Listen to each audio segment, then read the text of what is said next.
Kim Porter, Sean Combs' ex-girlfriend and the mother of his children, has come up again in the wake of the controversy surrounding the rapper and music mogul, more specifically her 2018 death. While there are rumors of potential foul play, we are going to set the record straight with forensic death investigator Joseph Scott Morgan. Welcome to Sidebar, presented by Law&Crime. I'm Jesse Weber.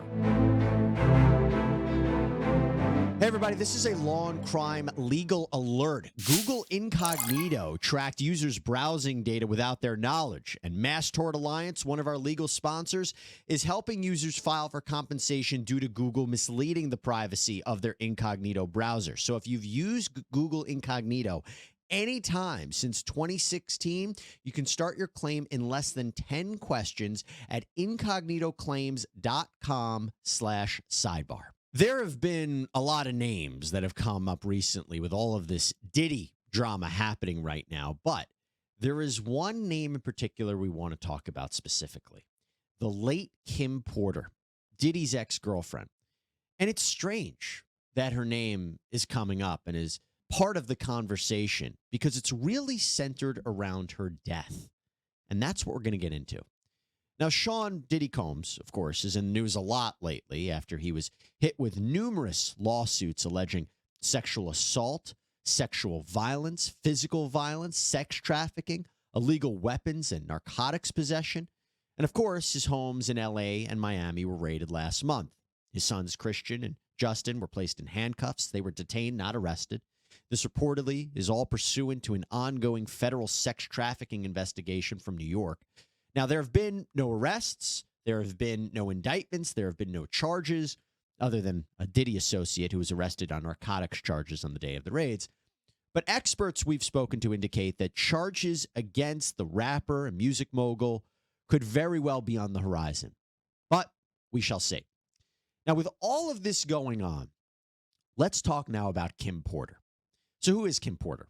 Well, Kim Porter was originally from Georgia. She was a model. She was an actress. She presented in fashion shows. She was on the covers of magazines like Essence and Jet. In terms of her acting career, she appeared in projects like Law & Order, Wicked Wicked Games, and The Brothers and Mama. But really where she became most renowned was for her romantic relationship with Sean Diddy Combs.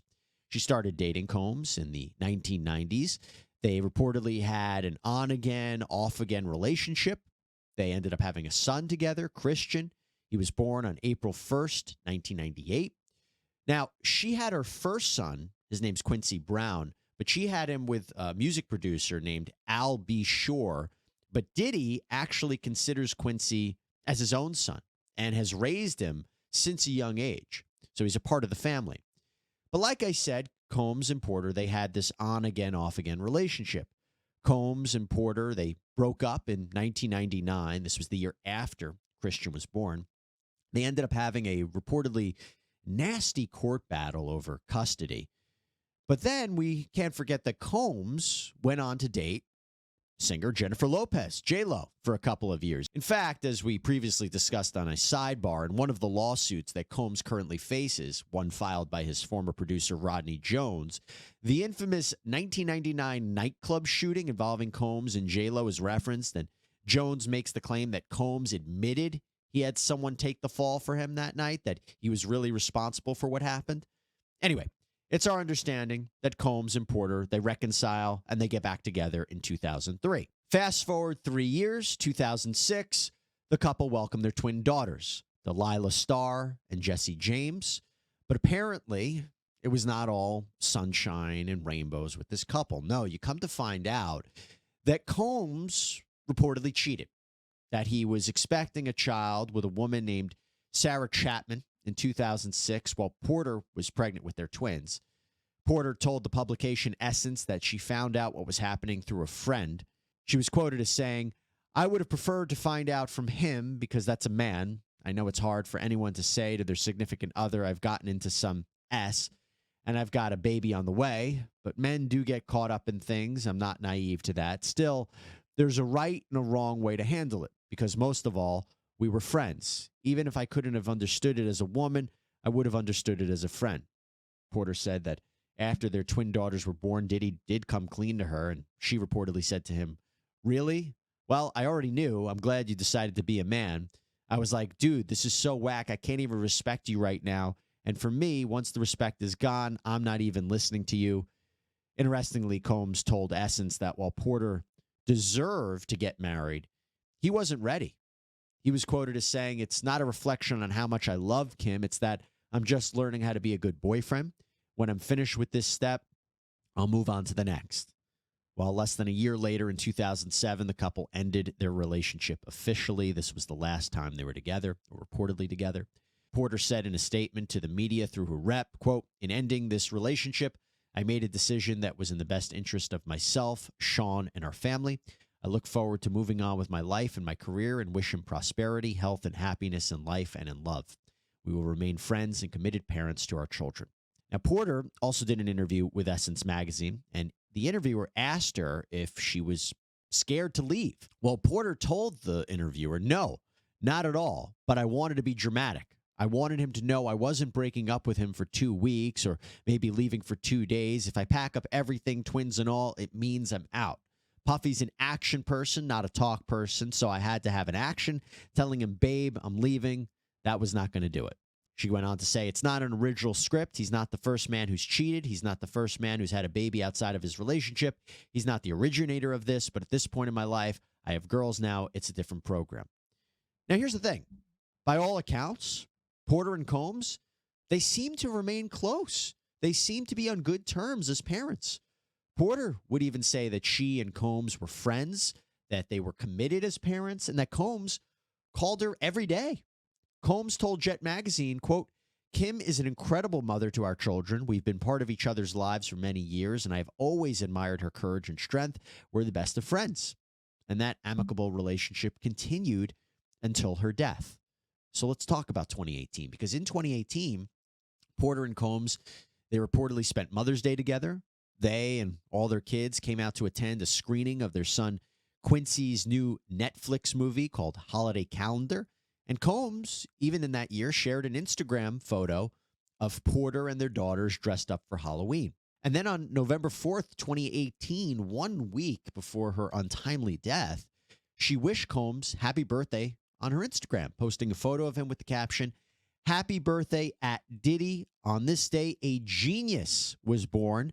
May you continue to be the driving force of energy that God created you to be. Thank you for giving me the best gifts of life, our children." But then, November 15th, 2018, at age 47, Kim Porter is found dead in her home in Toluca Lake, California. LA County Sheriff's Office said that at the time that officers responded to her home at 11:40 a.m., they found her unresponsive. She was pronounced dead on the scene. Initially, an autopsy was performed on Porter the next day, and according to the Los Angeles County Medical Examiner Coroner's Office, the cause of death was deferred pending additional tests. Well, then you fast forward to January 2019, 2 months later, and the office then concludes that she died of lobar pneumonia. Manner of death, natural, had apparently gone into cardiac arrest. It was reported that she had been battling flu-like symptoms in the days leading up to her death, and that there were water bottles, sports drinks, even Pedialyte were all in her bedroom. Days after her death, Colmes commented publicly about Porter's death for the first time, writing on Instagram, quote, "For the last 3 days, I've been trying to wake up out of this nightmare, but I haven't. I don't know what I'm going to do without you, baby. I miss you so much. Today I'm going to pay tribute Today I'm going to pay tribute to you. I'm going to try and find the words to explain our unexplainable relationship. We were more than best friends. We were more than soulmates. We were some other S. And I miss you so much. Super Black Love." Colmes would reportedly tell Essence magazine the following year, quote, "One night I was checking on her and she was like, 'Puffy, take care of my babies.' She actually said that to me before she died." Well, during her funeral out in her hometown in Georgia, Colmes delivered a very emotional eulogy talking about the love that he has for her, how close he was with her, how she will always be with him, how she was someone that was sent to him to help him in life. At the eulogy, he said, quote, "I just want to say to my kids, Justin, Christian, Delilah, Jesse, Chance, and the other man in the house, Quincy, Your mother instilled in me this, and I pledge in front of everybody right now that I will always be there for you. I will always take care of you. And since her death, Colmes has publicly commented on Porter. On the 2-year anniversary of her death, he posted on Instagram photos of Porter with the caption, Queen Kim Porter, irreplaceable, love you forever. He posted a tribute of her the following month for what would have been her 50th birthday. In 2022, after accepting the Lifetime Achievement Award at the BET Awards, Colmes said, I just miss Kim, y'all. I just want to say thank you to Kim. And then even in 2023, Colmes claimed that Porter was the inspiration behind his latest album, the Love album, Off the Grid, even dedicated a song to her. He was quoted as saying, I always said that I can't make a hit record unless my heart is broken. It's just like a vulnerable state that you're in. When I lost Kim, it broke my heart forever. And on what would have been her 53rd birthday in December of 2023, Colmes posted on Instagram, we miss you so much, Kim. Happy birthday, beautiful. Love forever. So it's just a really, really sad story. But having said all of that, with all of this legal stuff going on with Diddy, with him under the spotlight, there is a conspiracy theory that has been going on for a couple of years, but it seems to be amplified, especially now. This conspiracy theory is that Porter's death is not what it seems. For example, Donald Trump Jr.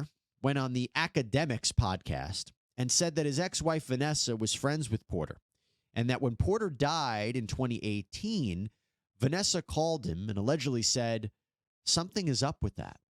She was really afraid of him, and it Really? yeah, like this goes back years, and so like, and she was having these conversations with my ex. I was like, I don't know what like. Trump Jr. went on to say that not a lot of people die at 47 of pneumonia, and I'm not trying to fuel any kind of rumor, but that's a conversation I had with someone who knew her well. And these conspiracy theories are popping up a lot online, like on Reddit. In fact, Porter's ex, Al B. Shore, the father of Quincy, reportedly said that Porter told him that she was running from someone and had to call the FBI. And these aren't new allegations, because back in 2020, Brown reportedly posted on Instagram, I do know very clearly that hashtag Kimberly didn't just check out all of a sudden. That's some bull S. This is where I get in trouble. And he went on to allegedly claim that the initial coroner's report said that it was ruled a homicide, and they found toxins in her body to prove that she had been poisoned. Singer-songwriter Jaguar Wright doubled down on that back in 2022 in a real-life Street Productions interview. Kim died from pneumonia, but there's the first coroner's report that said that she died. It was ruled a homicide, and they found toxins in her body to prove that she had been poisoned. You know, they have poisons that create heart attack and pneumonia-like symptoms. And by the way, this is coupled with allegations that there was violence in the relationship between Colmes and Porter. Interesting to think about, considering the allegations that Colmes is facing now, that he was violent with a number of people. But Colmes' ex-bodyguard, Gene Deal, also told the Art of Dialogue podcast that Porter once attacked Colmes in self-defense. He was quoted as saying, one night when they were at home at Kim's house, he wanted to, put his hands on her in the wrong way. And Kim took one of those corkscrews and ripped his wrists up, and she hit an artery. And when she did that, he had to rush over to St. Luke's Hospital. Now, let's be very, very clear. There is nothing to corroborate or verify these claims that Porter's death was anything other than from natural causes and pneumonia. We are not casting any aspersions on the investigation in any way. Let me be clear about that. Having said it, let's try to put this to rest, and let's make sense of this.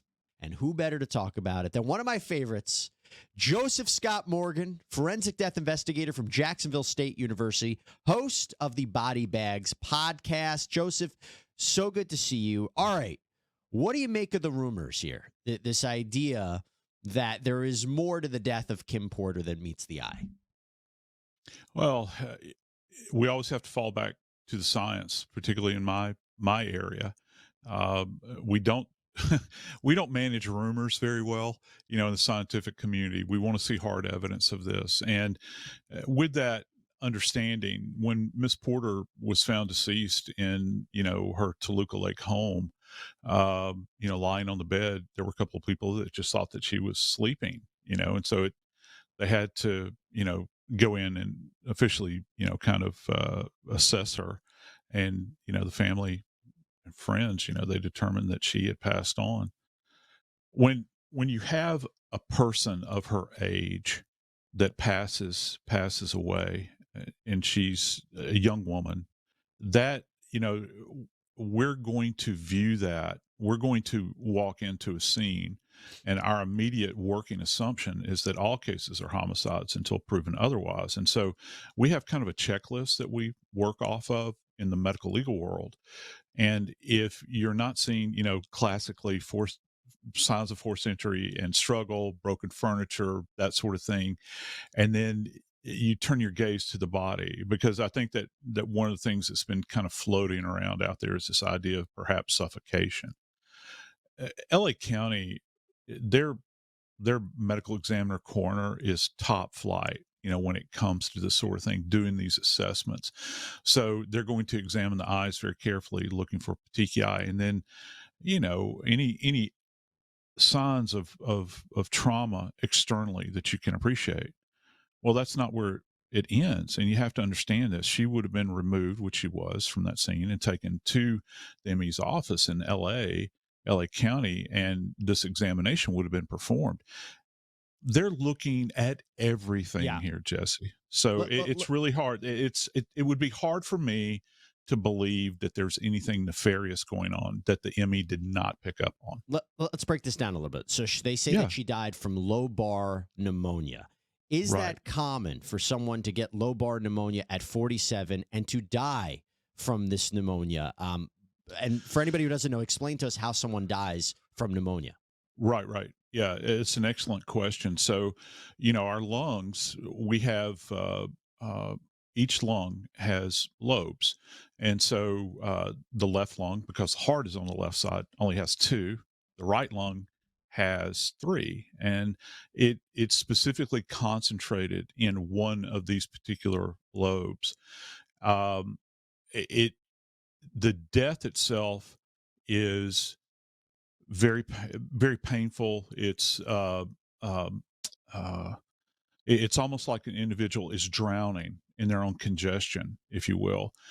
Lungs get very heavy, and you're looking for the cause of the pneumonia. Is it a viral event that's going on? And had she been to see a virologist, for instance, and a pulmonologist to treat this, or was this kind of taking care of herself at home? Because it can get away from you very quickly. You can spike temps, a white count goes up. Something that you look for in the test. Yeah. Reportedly, she was having these symptoms: coughing, congestion, sweats, sore throat, body aches. It was getting bad. Her doctor reportedly prescribed her Toradol, which I understand is an anti-inflammatory drug. So, and as I mentioned before, in the house, in the bedroom, were drinks, and I think there was tomato soup, and there was also reported that she had a streak of blood in her phlegm. Yeah.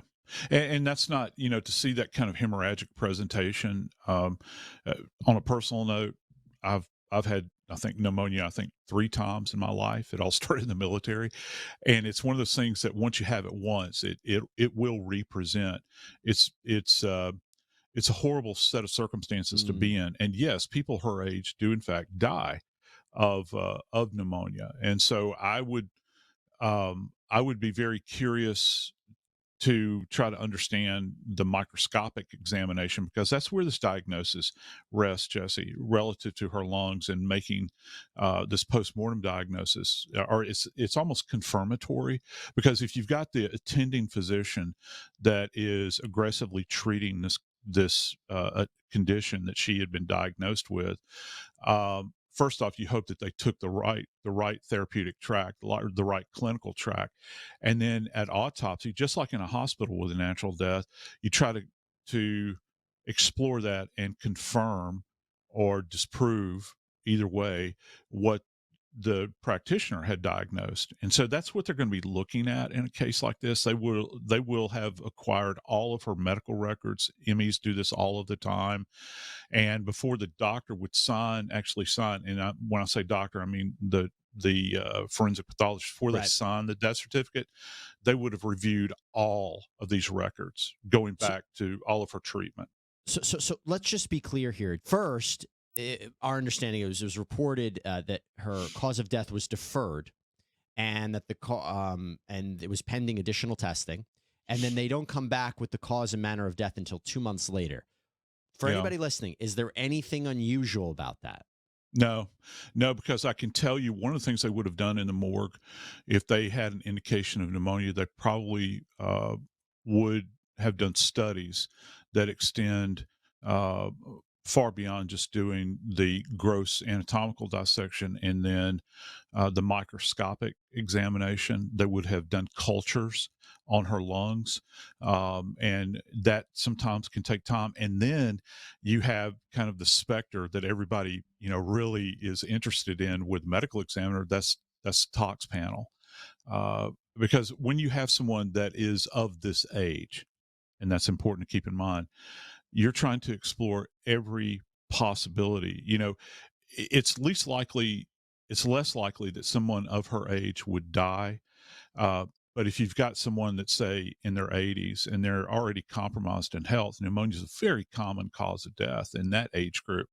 So you're going to explore every possible avenue as a pathologist. I think the pathologist would have to explain this, because let's face it, they're not fools. They have an awareness of who she is.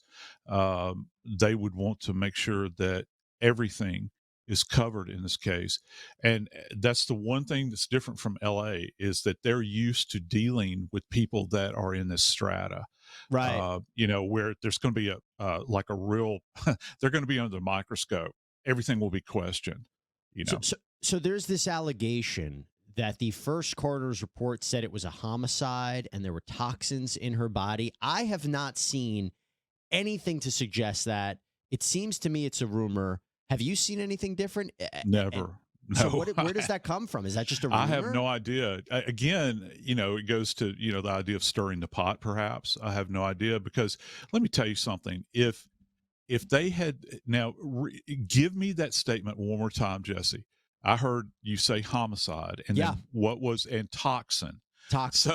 So when toxins, plural. So if that is a very bold statement for an ME to come out with, and kind of, push that out there. I mean, you've been doing this long enough to know that most of the time, if you don't get the complete autopsy report, you're going to get one of these kind of sheets that comes out from the coroner of the ME, and it's going to say, well, we've got, we're going to rule this as a homicide, and this might be the contributing factors. Right. It doesn't go into great detail, but to push that's very provocative information to push out there. I highly doubt that the ME coroner would push that out there. And again, I don't know where it came from, but let's end on this. So the idea here, she died from pneumonia. Is there a poison that could be administered that would look like it was pneumonia? Because again, that's been another allegation, that she was poisoned, that there's drugs that mimic pneumonia symptoms. But I have to understand that they must have screened her body for, any kinds of drugs or substances. Right. Is there anything? Yeah. So here's the two questions I'm going to leave you on. A, is there any drug that can mimic the symptoms of pneumonia and kill somebody to make it look like it's pneumonia? And B, is it a substance that wouldn't be detected in the body if you do a screening? Wow. Okay. One of the things that's commonly put forth, relative to lung issues and death, particularly when you're talking about any kind of foreign agent, my default position is always something like an opiate. So if you're talking about, and we see this a lot with heroin ODs, for instance, and morphine too, the lungs become highly congested, Jesse. And, but you won't have, what will be different is, and this is kind of graphic, but you don't have this kind of pussy exudate coming from the lungs like you do with a pneumonia. So the doctor right off the top would be able to kind of rule that out. The lungs do get heavy with opiate overdoses, but that's something that's right at the top of the list on for what's referred to as a standard panel. They're going to screen for all of those. I can't imagine under any circumstances that there is something out there that would mask pneumonia. I can probably be proven wrong. I'm sure there will be somebody out there that will say, well, did they think about this? And that's the big question. Did they think about it? And I would imagine that they explored every possible avenue within their realm. So after speaking to you, Joseph, I am of the opinion that there is nothing to indicate foul play. I am accepting that this is a tragic case of pneumonia taking the life of somebody. It was a young mother. It's a tragedy, but I am not going to go forward with the idea that there is anything more nefarious at play. And I appreciate you giving your insight to all of us here, and hopefully it does quiet down, in my opinion, some of the conspiracy theories that are I out hope there. so. Yeah. Joseph Scott Morgan, thanks so much for coming on. Everybody check out his Body Bags podcast. Good to see you, sir. Good to see you, partner. Take care. That's all we have for you here on Sidebar. Everybody, thank you so much for joining us. As always, please subscribe on Apple Podcasts, Spotify, YouTube, wherever you get your podcasts. I'm Jesse Weber. I'll speak to you next time.